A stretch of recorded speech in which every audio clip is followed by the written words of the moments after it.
Boa noite, boa noite, boa noite, meus amigos, todos vocês. Sejam muito bem-vindos a mais uma live aqui do canal, o Jacaré de Tanga. Não se esqueçam de compartilhar, deixar aqui o seu like, que é muito importante para todos nós, e ao mesmo tempo o seu comentário. Pessoal, se inscreva no canal. Se você não está inscrito ainda, se inscreva. Se você gostou do conteúdo ou gosta do conteúdo, nos acompanha, é muito importante a inscrição de vocês para que vocês recebam as notificações. E hoje nós vamos falar sobre um tema que é um tema extremamente delicado: democracia. Eu vou mostrar aqui para vocês a fala de um presidente de um partido de esquerda e a gente vai analisar a cambaleante, a agonizante democracia brasileira, né? Beijo, minha maninha Kerme, maninha do coração. Um excelente final de domingo para você, para todos, para Camille, minha sobrinha, para todos vocês, tá bom? Manda um abração pro Léo, pra Kersi, para todos. E eu vou começar essa live já criando polêmica. Eu peguei aqui no TikTok uma fala. Quando você é confrontado com um tribunal como o STF, você tem toda a razão de escapar do país para não ser perseguido. Ninguém é obrigado a ficar lá para ser perseguido. Você está dizendo que isso é uma coisa, em uma situação hipotética, num outro país que não o Brasil, seria uma coisa normal, né? Só para garantir que não tem nenhuma apologia, nada.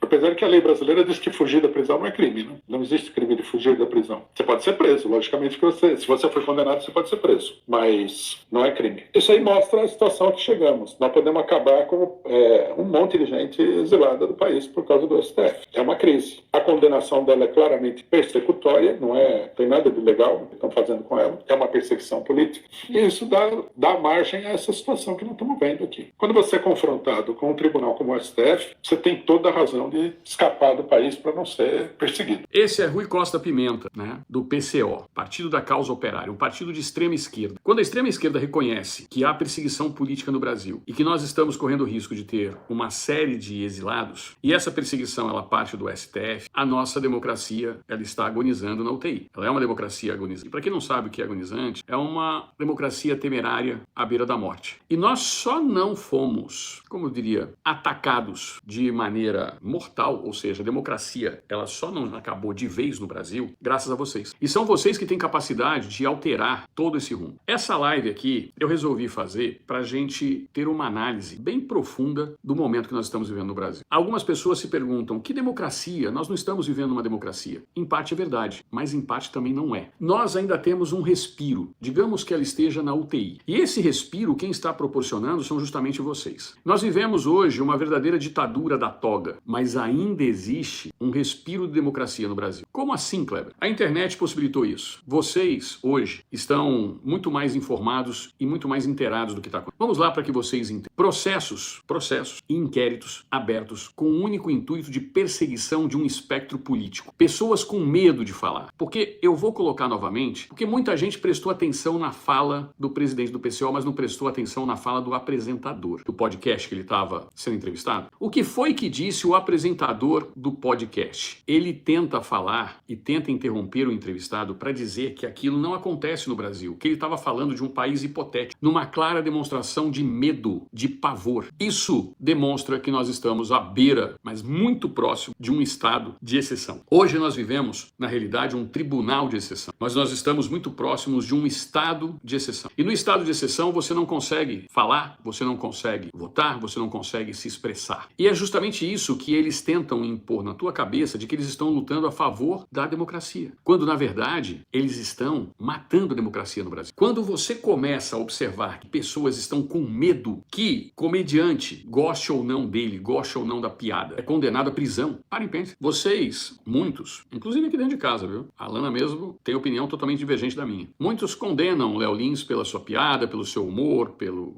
o humor pesado, digamos assim. Particularmente eu não gosto em muitas ocasiões. Mas quando você começa a cercear, a censurar, você está dando margem para que o outro lado faça isso com você. Qual é o limite da censura? Qual é o limite da liberdade de expressão? Isso é algo que tem que ser debatido e tem que se tomar muito cuidado, porque quando você abre uma brecha e você abre uma exceção, por ela passa... Sabe aquela história que a gente tem no interior, onde passa um boi, passa uma boiada? É isso que nós estamos vivenciando hoje no Brasil. Então, deputados e senadores sendo perseguidos. Eu peguei aqui um TikTok que eu vi, eu não sei se vocês viram, o depoimento do Espiridião Amin ao ministro Alexandre de Moraes. Foi muito pouco divulgado, a imprensa não mostrou. Mas o ministro Alexandre de Moraes querendo pressionar a testemunha Espiridião Amin, o senador por Santa Catarina. E ele claramente, com muita calma, mostrando que ele estava sendo cerceado em sua resposta. Amanhã nós vamos ter o início dos depoimentos e do circo. Olha que absurdo, olha que absurdo. TVPT vai transmitir amanhã. Que é algo mais característico de uma pseudo-democracia do que isso? Quem vai transmitir o depoimento do Jair Bolsonaro é a TV do partido que faz oposição a ele, ou o adversário político dele, numa clara demonstração explícita de que eles querem que todos saibam disso. Não vai ser transmitido pela TV Brasil, não é pela TV Justiça, não, é pela TV PT. Então, quando a gente começa a perceber essa situação, nós começamos a nos perguntar, temos chance de errar? Você já se perguntou sobre isso? Qual que é o limite? O que está faltando para nos transformarmos numa verdadeira ditadura e num estado de exceção, de fato e de direito? Falta algo ou já se concluiu? É justamente esse o motivo dessa live. E é aí que eu entro, a resistência que muitos têm a entender o risco que nós estamos correndo. Nós não podemos errar. Para isso, nós temos que estar preparados. Preparados para aquilo que vai vir. Na última live do grupo fechado que nós fizemos, na data de ontem, pessoas reclamaram que estão sendo cerceadas no TikTok, mas podem perceber que as próprias visualizações no YouTube estão começando a ser menos distribuídas. E isso nós estamos começando já a vivenciar. O PL fez essa semana,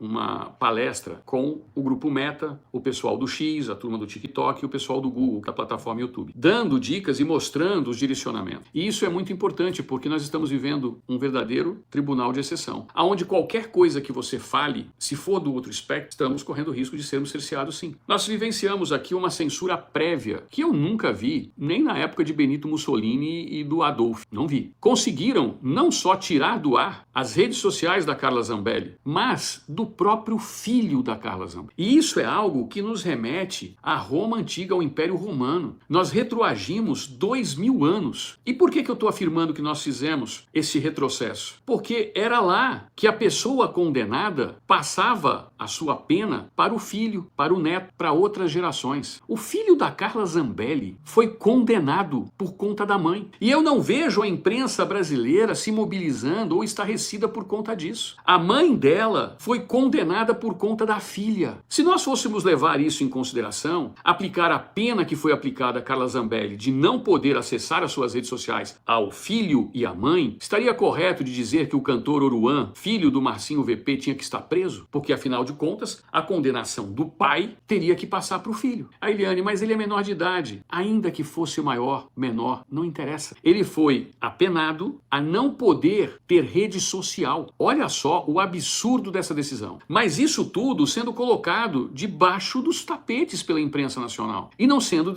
discutido. Portanto, nós temos hoje um adolescente de 17 anos condenado ao exílio digital. Ele está exilado das suas redes sociais. Ele não pode utilizar suas próprias redes sociais. Qual a consequência de uma decisão como essa? Como que nós podemos admitir uma situação como essa? Como que o Senado Federal pode continuar admitindo uma coisa como essa? O que nós podemos fazer? Não errar. E foi justamente isso que eu falei nas lives deste final de semana. Muita gente preocupada. Olha, mas eu não gosto de fulano. Não, cicrano, sabe, eu tô com nojinho. Eu tenho nojinho. Eu tenho nojinho. Ratinho Júnior, é rato. Tenho nojo. Tarcísio, que nojo. Eu não gosto que a Michelle seja. Não, eu prefiro Eduardo. Não, eu gosto disso. É a isso que vai levar. A primeira coisa que a gente tem que fazer é saber fazer o que a Beija-Flor acabou de falar aqui, seguir o líder. Nós estamos num momento extremamente delicado. E olha só que coisa interessante. Eu peguei outra aqui, eu vou tentar achar, mas antes eu vou reproduzir para confirmar com vocês o medo do apresentador. Presta atenção. Eu vou colocar novamente para vocês prestarem atenção. Um tribunal como o STF, você tem toda a razão de escapar do país para não ser perseguido. Ninguém é obrigado a ficar lá para ser perseguido. Toca, você está dizendo que isso é uma coisa que, em uma situação hipotética, num outro país que não o Brasil, seria uma coisa normal, né? Só para garantir que não tem nenhuma apologia, nada. Vocês viram? Não, você está falando de uma questão hipotética, de fuga, mas não era a Carla Zambelli que estava sendo citada? Onde é que está a questão hipotética? Veja só isso. Eu vou procurar um outro aqui que não ficou muito claro, tá aqui meio que escondido, deixa eu tirar o som para ver se é o correto, que vocês vão ver a análise, porque muita gente perguntando, mas o que nós podemos fazer? É o que esse canal vem falando para vocês o tempo todo. Essa é a nossa proposta, é o que nós estamos mostrando o tempo todo para vocês. Não é o Bolsonaro. A extrema-direita não... Gente, esquece, a extrema-direita não vai sumir. A extrema-direita não é o Bolsonaro. A extrema-direita não é o Ricardo Salles. A extrema-direita não é o Trump. Se amanhã o Trump virar franciscano, o Bolsonaro, cara, virar abrir um ashram lá na Índia, entendeu? Se o Ricardo Salles começar a abraçar a árvore e plantar muda, a extrema-direita vai continuar. Gente, sabe por que a extrema-direita vai continuar? Porque a extrema-direita é a consequência de um mundo que está cada vez mais desigual. A extrema-direita não vai acabar no Brasil aumentando, e tudo isso é bom. E eu vou começar falando isso, porque tudo isso é bom. É bom tentar aumentar a faixa de isenção para 5 salários, não, para 5 mil reais. Era 5 salários, mas depois baixou para 5 mil reais. É bom. Mas nem isso passou ainda. É bom você aumentar o salário mínimo em termos de reais? É bom, mas são 30 reais por ano. São 50 reais por ano. Isso não muda a situação de ninguém. É bom você chegar e fazer um projeto onde aumentou o programa de aquisição de alimento para 900 milhões de reais, que é nada ainda. É ótimo, é bom. Só que é o seguinte, meu irmão, enquanto não tiver reforma agrária... Reforma agrária, olha só, reforma agrária. Enquanto no Brasil a gente praticar um juros que é disparado o maior juros do mundo e faz com que a cada 6 anos, sem você fazer nada, sem gastar uma gota de suor, o seu dinheiro dobre em cima, porque o dinheiro não dobra do que cresceu em árvore, dobra em cima do trabalho das pessoas no Brasil. Enquanto você não mudar essa situação do juro do Brasil, enquanto você não mudar a situação que 90% dos títulos de dívida do Brasil são controlados de maneira direta ou indireta pelos 5 maiores bancos do Brasil, enquanto você não mudar a situação que o nosso judiciário é todo, a alta cúpula é toda política. A gente tem um membro do STF que todo ano a empresa do filho dele, que é a mesma coisa que ele, é do filho, mas ele que montou essa história toda lá atrás, os caras fazem um encontro dos empresários com os governadores, os ministros em Portugal, do outro lado do mar. Irmão, enquanto a gente não mudar essa situação de miséria, essa situação de exploração, não adianta. Se não mudar a lógica do sistema, você pode, meu irmão, fazer o que você quiser, prender o Bolsonaro, pode fazer o que você quiser com todos eles. Ernesto Araújo, Ricardo Salles, Kim Kataguiri, vai, meu irmão, vai botando aí, vai botando a turma toda. O que vai acontecer? Tu vai tirar 100, meu irmão, vão entrar 200. Aí tu vai tirar os 200, vão entrar 500. Então é uma ilusão achar que o nosso grande inimigo é o Bolsonaro.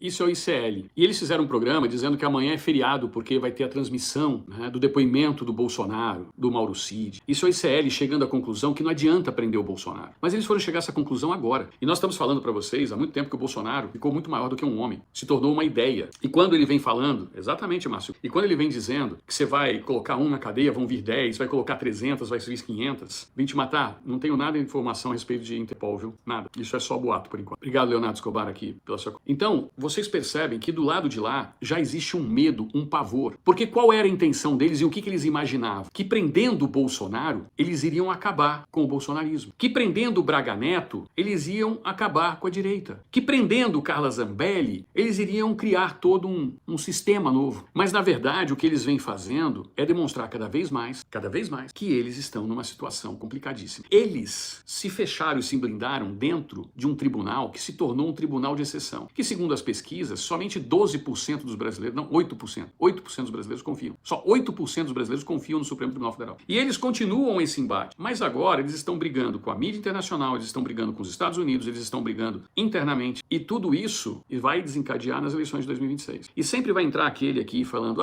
mas o voto impresso, as urnas eletrônicas, etc. E nós já cansamos de falar para vocês que num sistema binário, ou seja, A ou B, preto, branco, é melhor falar vermelho, branco, senão depois vão falar que é racismo. Num sistema binário, é muito mais fácil de uma pessoa mal intencionada conseguir manipular. Mas quando você trata de eleições de Senado Federal, aí a coisa é mais embaixo. É muito complicado. E nós estamos falando para vocês que o que está em xeque nas eleições de 2026 é o Senado Federal. E se nós não amadurecermos e não prestarmos atenção nos sinais que estão vindo, quem aqui viu o Bolsonaro sendo recebido em São Paulo pela população? Fala eu. Sendo abraçado pelas pessoas mais simples, sendo abraçado na rua, sendo abraçado pelos cozinheiros, pessoas vindo pedir para bater foto. Vocês conseguem imaginar o cachaceiro na rua hoje fazendo a mesma coisa? Vocês conseguem imaginar isso? É muito bacana da gente ver o carinho do povo com o presidente Bolsonaro, mas eu pergunto, Bolsonaro não correu o risco de acontecer com ele o que aconteceu com Miguel Uribe ontem na Colômbia? Vocês já pararam para pensar nisso? Que Bolsonaro, mesmo tendo tomado uma facada covarde, ele corre sérios riscos hoje de acontecer com ele o que aconteceu com Miguel Uribe. E é impressionante impressionante como isso acontece sempre do lado da esquerda contra a direita. Foi o caso do Bolsonaro, foi o caso do Trump, foi o caso agora do Uribe. Vocês não conseguem ver isso em relação ao cachaceiro, em relação ao Maduro, mas aí criaram toda uma teoria do falso golpe para tentar calar a direita. E a intenção deles é calar a direita. A intenção deles é permanecer no poder. E qual foi o pensamento? Não, nós somos ministros do STF, temos mandatos aqui até os nossos 70 anos de idade, vamos colocar um Toffoli que tem 30 e poucos anos, vamos colocar um Zanin que ainda é novo, colocar um Flávio Dino que ainda tem mais 20 anos pela frente, e nós dominamos tudo nos próximos 20 anos. Daqui 20 anos não vai existir mais Dirceu, não vai existir mais Lula e fé. Vocês acham que eles não pensaram nisso? Portanto, nós estamos num momento extremamente delicado, que não é hora da direita ficar com mimimi. Não é hora da direita ser a direita do nojinho. Não é hora de nós nos acomodarmos na nossa zona de conforto. Sabe o que é zona de conforto? Vou dizer pra vocês. Quantos de vocês aí tem na família aquelas pessoas acima dos 60 anos de idade e quando chega em casa a primeira coisa que faz é ligar a televisão e assistir a novela? Tá vendo esse aparelho aqui? Pra eles isso daqui é uma arma. Vocês sabiam disso? Que na cabeça desses debilóides isso daqui é uma arma. E eu vou mostrar isso pra vocês daqui a pouco. E assim que nós vamos conseguir conquistar em 2026. Nós temos que começar a entender como é que esse mundo está tocando, o que vai vir pela frente. Nós temos que entender a importância da comunicação multimídia. Nós temos que nos acostumar a verificar as notificações, ver o que está acontecendo. Eu e a Alana criamos um canal aqui nos Estados Unidos. O canal está hosteado nos Estados Unidos. E ele trata, única e exclusivamente, de mensagens bíblicas, do Salmo. E as pessoas ainda não conseguiram entender que além desse canal ser importante para que vocês tenham um momento com Deus na hora de dormir, colocar uma música relaxante, te ajudar a dormir, te ajudar a acalmar, ele tem uma outra função que as pessoas não perceberam. Os canais de política tendem a ser perseguidos daqui por diante. Preciso falar mais do que isso ou não? Acho que não, né? Lula Cavalcante, um abraço, obrigado aqui pelo superchat. Kleber, o que preocupa é que nós vamos ganhar a eleição, mas esses caras não vão parar. Com o país destruído vai ser muito difícil. Lula Cavalcante, nós somos o único país do mundo que nós temos uma capacidade de recuperação absurda. Ou você se esqueceu de como nós saímos da Dilma e o Bolsonaro.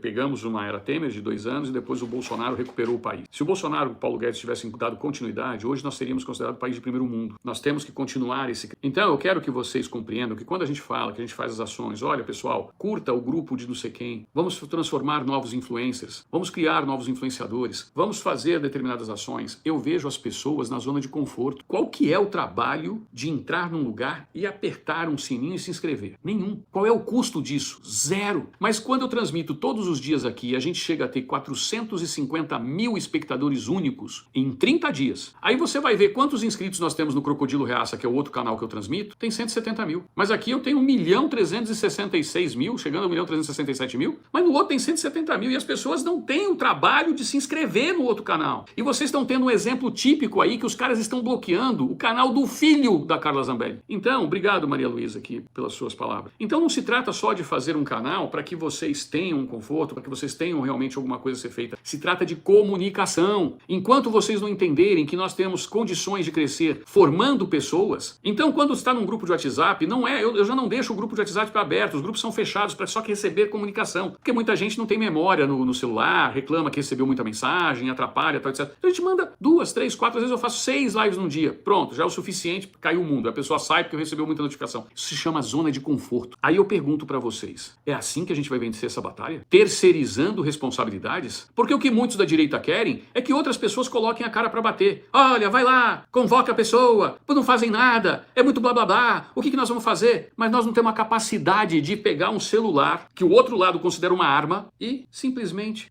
fazer uma inscrição. E aí querem me perguntar o que nós vamos fazer? E olha que eu não falei que tem que pegar um avião, um helicóptero, como essa turminha fez na década de 60, pegar em arma e ir em banco. Foi assim que esses caras tomaram o poder. Não foi com Bíblia na mão, não foi com senhorinhas pintando de batom uma estátua. Terceirizar o problema não resolve. Ficar chorando na internet o tempo todo não resolve. E a única coisa que a gente pede e orienta vocês é que façam o simples, que qualquer pessoa tem condições de fazer. Não gasta 1 centavo. Quando muito, não vai gastar mais do que 10, 15 segundos de tempo. Mas as pessoas não fazem. E é justamente isso que eu me pergunto o tempo todo. Nós estamos dando as informações, nós estamos dando as instruções. A mesma coisa é feita por todos os outros canais. Quando eu tenho tempo, eu assisto os demais canais. Eu vejo o que vocês escrevem, eu respondo o que vocês estão me questionando. Mas eu pergunto, qual a reciprocidade, o tamanho da reciprocidade disso? E eu tenho que aplaudir os demais, porque nós temos 170 mil pessoas no outro canal que se deram esse trabalho. Nós temos 170 mil pessoas que foram lá e fizeram isso. Mas isso tudo para vocês verem. E não é só no Jacaré, no Crocodilo, no É Babado, ou no novo canal que a gente montou, hosteado nos Estados Unidos. Para quê? Para que não se interrompa a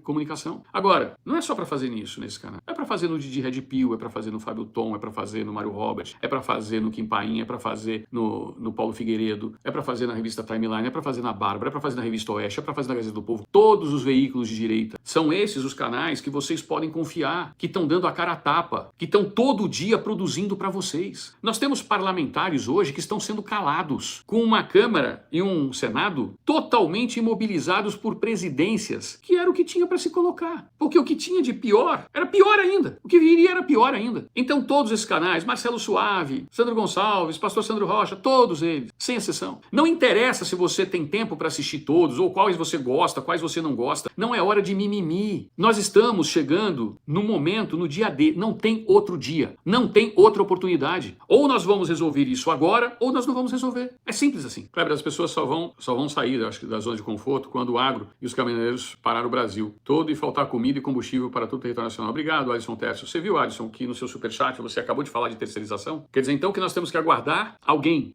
dos caminhoneiros ou alguém do agro para fazer isso. Sendo que nós temos condições de tomar medidas que são medidas simples, até mesmo para ajudá-los se um dia eles vierem a fazer isso. Mas nós não temos necessidade de terceirizarmos absolutamente nada. Nós não precisamos, entenderam? Eu quero que vocês reflitam sobre essa live, porque nós vamos passar por momentos muito difíceis. E não se esqueçam, quem puder, se inscreva no canal. É muito importante, tá bom? Tudo posso naquele que me fortalece, quem nos fortalece é Deus. Até daqui a pouco. Tchau, tchau, pessoal.